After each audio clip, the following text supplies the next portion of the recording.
I would like to invite the President of the National Hispanic Corporate Achievers, Vice Chair of the City University of New York, and our President, Philip Berry, who's with Philip Berry and Associates.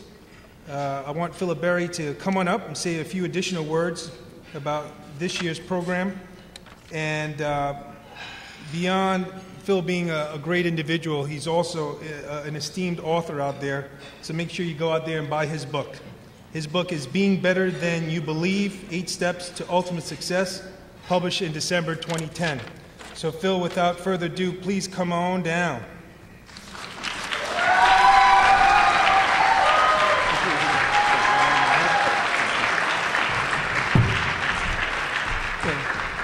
Thank you very much, Ken. And also thank you very much, Eugene. And later on, we will also thank a number of our other corporate partners. And that's the important piece, and that is that you cannot do this work without having teamwork and without having partnership. And in a few minutes, I'm going to talk about the partnership that has brought this particular work to fruition.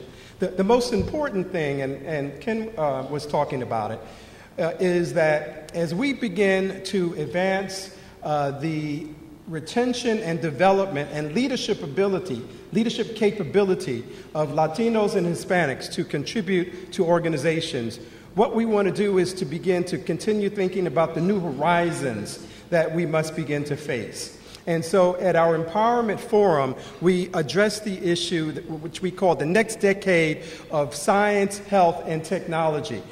New directions, innovations, and also new occupations. And the important thing is that many people see STEM, that is science, technology, engineering, and mathematics, as separate from business. It is part and parcel of business.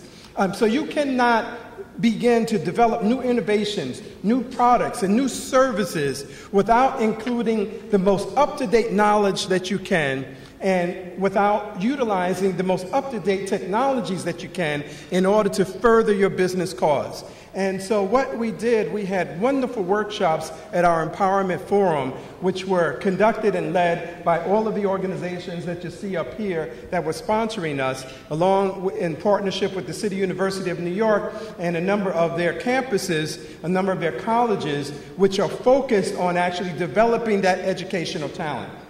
So it was a rich program. It was very enlightening, and we really had a lot of learning that took place as we began to share and develop and begin to experience new pathways and talk about new pathways that are important for Hispanics.